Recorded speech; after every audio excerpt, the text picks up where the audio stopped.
Las propiedades magnéticas en los elementos están presentes, las podemos ver cuando los elementos interaccionan con algún campo magnético. Esto quiere decir que lo estamos haciendo interactuar con algún imán. De esta interacción podemos clasificar a los elementos de tres formas. Primero, los diamagnéticos. Los diamagnéticos están débilmente repelidos por el campo magnético. Los paramagnéticos están débilmente atraídos al campo magnético. Y los ferromagnéticos están muy fuertemente atraídos por el campo magnético. Para comprender esto más a fondo, hay que analizar de una forma más específica el comportamiento de los electrones y los movimientos que tienen. Un electrón tiene dos tipos de movimientos: el de traslación, que va a través de todo el átomo, y el de rotación, que gira sobre su propio eje. Nos vamos a enfocar en este movimiento de rotación. Ese es el principal que le da las propiedades magnéticas a los elementos. Siendo el electrón una partícula cargada en movimiento, posee un campo magnético. Esto quiere decir que se comporta como un imán. Cuando un electrón rota de esta forma, las líneas magnéticas pasan por arriba en dirección hacia abajo, pero cuando rota en sentido opuesto, estas líneas se invierten. Si analizamos las configuraciones electrónicas de el hidrógeno, es 1s1, tiene un único electrón en el primer orbital. Dicho orbital presenta un campo magnético. Con esto podemos decir que el hidrógeno es un elemento paramagnético, pues este está presentando una carga magnética, mientras que en el caso del helio tiene dos electrones en su orbital. El primero propiamente tiene su campo magnético, como el anterior individual del hidrógeno, pero en este caso hay dos. El segundo está opuesto al primero, por lo tanto decimos que están cancelando sus cargas magnéticas. Se vuelve un elemento neutro, por lo que decimos que es diamagnético, porque su interacción con algún campo magnético externo va a hacer que se repela, pues tiene ambas cargas. Decimos que un electrón está desapareado cuando éste se encuentra solo en su orbital, como en el caso del hidrógeno. Y decimos que está apareado cuando se encuentra agrupado o cuando se llena todo un orbital, cancelando sus cargas, como en el caso del helio. Seguimos analizando los demás elementos y tenemos el ejemplo del litio, que es 1s2, 2s1. Aquí notamos que tiene un electrón desapareado en el orbital 2s. Por lo tanto, podemos deducir que este es un material paramagnético. Tomando como ejemplo ahora el átomo de berilio, 1s2, 2s2, tenemos que sus dos orbitales están apareados. Nos basamos más en el último orbital porque este es donde ahí no están completos siempre, y ese es el que nos va a definir cuántos electrones tiene, si están completos o no en sus orbitales. En el caso del berilio está apareado, así que decimos que es un material diamagnético. Aquí está una tabla donde presento los demás materiales, los demás elementos, y cómo en su último orbital los electrones que están desapareados van a darle a cada uno la propiedad paramagnética. Pero en el caso del neón, que su último orbital está completo, están todos apareados, obviamente se están cancelando, por lo que este está siendo un elemento diamagnético, pues sus cargas se anulan. Ahora ya contamos con la definición y la explicación de los materiales diamagnéticos y los paramagnéticos. Pero ahora falta definir y analizar los materiales ferromagnéticos. Estos no los podemos definir o analizar mediante el análisis de su configuración electrónica, por lo que estos tienen una explicación muy aparte, pero viene enlazada a los elementos paramagnéticos. Para empezar a definir o comprender cómo definir un material paramagnético o ferromagnético sin el análisis de la configuración electrónica, tenemos primero que tener el conocimiento de qué es el dominio magnético. Estos se presentan cuando en una porción de material existen zonas con campos magnéticos orientados de igual forma. Son muy pequeñas y las encontramos agrupadas de forma poligonal. Estos grupos a su vez están separados por las paredes de Bloch, que son una zona de transición de polos magnéticos que pasan de un dominio a otro. Si se suman los campos magnéticos de los átomos, tenemos un campo magnético resultante de ese dominio en específico. Si a todos estos campos magnéticos resultantes por dominio los juntamos, tenemos un campo magnético neto del material en sí.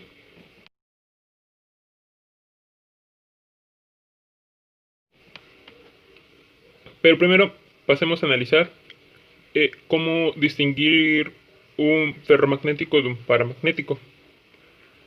Para una forma más sencilla de verlo y que sea fácil de entender, vamos a ver estos dominios magnéticos como círculos. En la realidad no se ve así, es por teoría. Vamos a tomar una pequeña porción del elemento con varios dominios magnéticos. Los encontramos todos en desorden, pero lo curioso va a estar cuando a este fracción de elemento le inducimos una carga magnética. Cuando entra en el campo magnético inducido, notamos que se empiezan los dominios magnéticos a alinear en el sentido del campo magnético inducido. Pero cuando quitamos este campo magnético inducido, poco a poco los dominios van a ir retomando sus posiciones originales. Ahora, si al material, cuando le quitamos nosotros el campo magnético inducido y estos dominios no regresan a su posición original, ahí decimos que tenemos un material ferromagnético. Ya a partir de aquí ya podemos definirlo y analizar cuáles son los materiales ferromagnéticos. Si quitamos el campo magnético inducido y estos regresan a su posición original, ahora sí tenemos un elemento paramagnético.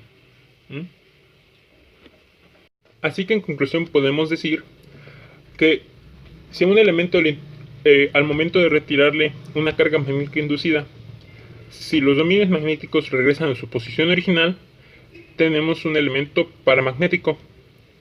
Pero si estos dominios al momento de retirar el campo magnético inducido no regresan a su posición original, decimos que tenemos un material ferromagnético.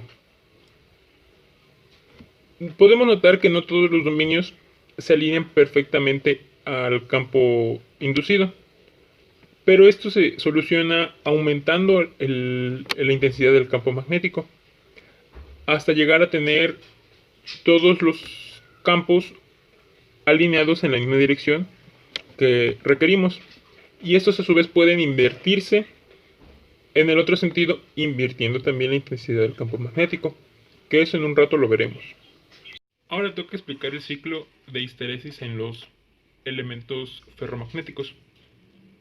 Ya sabemos que tienen dominios que estos poseen pequeñas zonas de campos magnéticos diferentes de cero. Inicialmente pueden tener todos diferentes sentidos, a lo que esto daría un campo resultante magnético prácticamente nulo por parte del material. Pero al momento en que nosotros le inducimos un campo magnético, esos poco a poco se van a ir acomodando en el sentido de dicho campo. Y el campo magnético resultante va a ser algo muy diferente a cero cuando estaba nulo. Y esta dirección magnética puede aumentar a medida que nosotros inducimos más campo magnético. A esto vamos a sacar dos términos. H, que sería el campo magnético externo, y B, que sería el campo magnético inducido en el material. Si esto anterior lo graficamos en un plano cartesiano, tenemos una gráfica como esta, donde H es el campo magnético externo, B es el campo magnético inducido, y como ejemplo, tomemos una muestra de un material ferromagnético de carga nula. O sea, todos sus dominios magnéticos están en desorden. A esta muestra de material vamos a ir incrementando el campo magnético externo poco a poco. Y notemos que se va a formar una curva como esta. Va a llegar a un punto máximo donde todos los dominios magnéticos ya están alineados conforme al campo magnético externo. Así que por más que aumentemos este campo magnético, el campo inducido ya no va a variar, puesto que ya todos los dominios están alineados en la misma dirección. Esta curva, marcada en rojo, se le conoce como curva de primera saturación.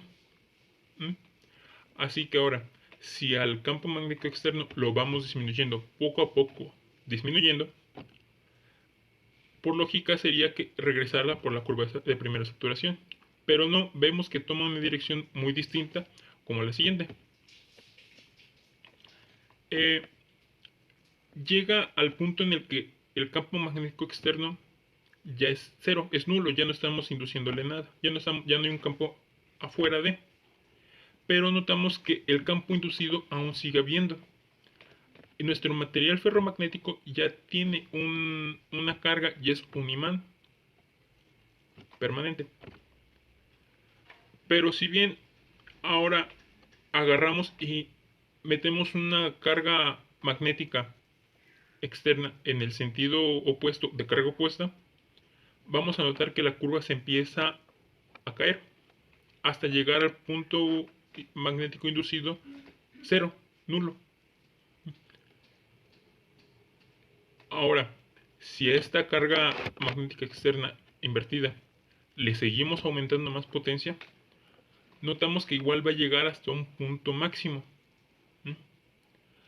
Este punto máximo significa que todos los dominios están alineados conforme a la carga, pero en sentido inverso a la original, la primera que hicimos.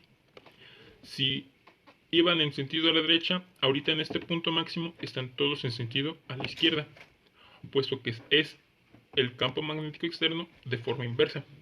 Pero notamos que es el mismo punto máximo en el que todos están los dominios en la misma dirección.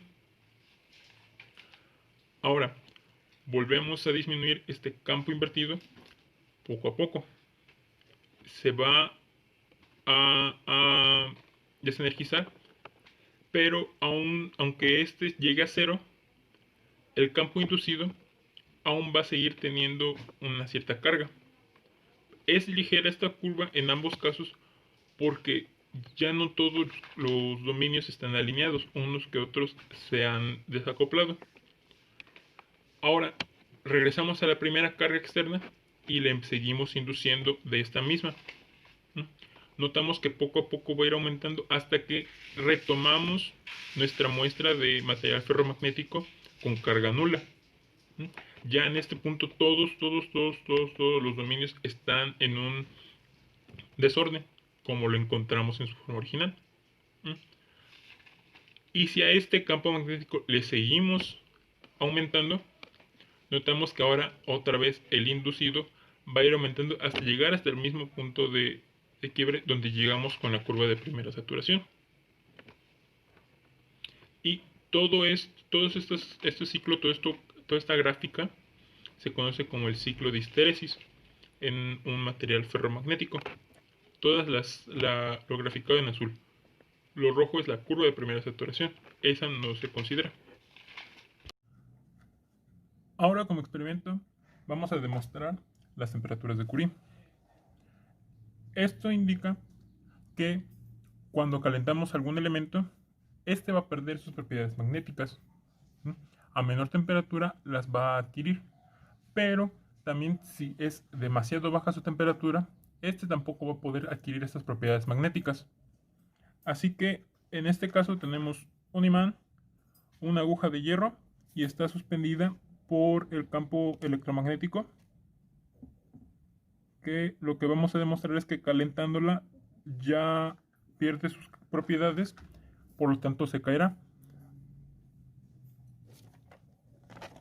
Ahí está, ahí se ve mejor, está suspendida, no está tocando el imán por completo. Voy a calentarla para que, notando que llegue hasta cierto punto, hasta cierta temperatura umbral, la temperatura de Curie, esta aguja se va a caer porque ya no va a tener la propiedad magnética que lo atrae al imán y lo mantiene suspendida.